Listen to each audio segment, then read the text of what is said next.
how do you measure success outside of, taking it away from the World Games back to just day-to-day chamber obligations? How do you measure success for just your daily practices and strategies? One thing I think with this next strategic planning process, I'm really interested in coming up with, we've got goals, these overarching goals. I really want to come up with some core values that the chamber, wants to exhibit day to day. Yeah. I'm a real big believer in. Do you have an idea in core values? I know what mine are. Yeah. But that doesn't necessarily mean those are the organizations. But when I think anytime an individual can look at their organization's core values and say, mine align with this, everything else is a lot easier. I've made everyone in my office do the value cards exercise. Have you done that before? No, what is that? So it's almost like a deck of cards, 64 cards.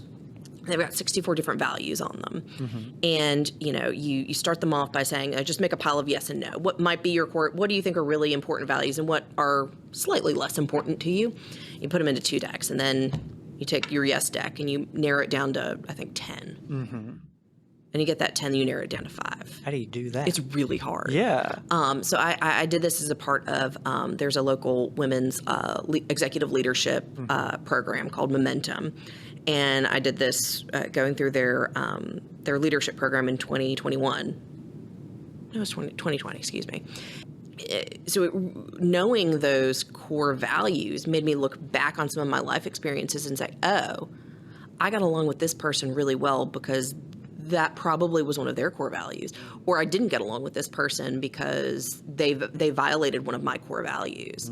So mine are competency, growth, and integrity are really my 3 ones. Trust is up there too, and I put that up on my board, but really you want to, really 3 are good. Yeah. So now I've made everyone in my office do them too.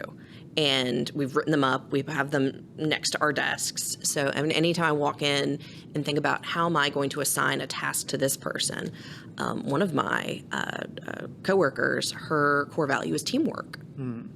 That tells me when I'm managing her that instead of giving her one big project to work on by herself, sometimes we take a big project and we each get a third of it. And that's, because that's one of her core values. Yeah. And that's going to make her happier working with me because we've really engaged that core value of hers. Yeah, that's an interesting approach of like, how do we measure success and how do we sort of create success is like, well, let's define our principle. Let's align. And that's different than a goal. Yeah. Yeah. What I would love to do a part of this next, strategic planning process is come up with those core values because we've got goals that I think are fantastic. But if we also can look back on our, really our core principles, our core values and say, we've done this every single day. For me, I look at, did I maintain my integrity? Did I, show competency in what I did? And did I in some way grow?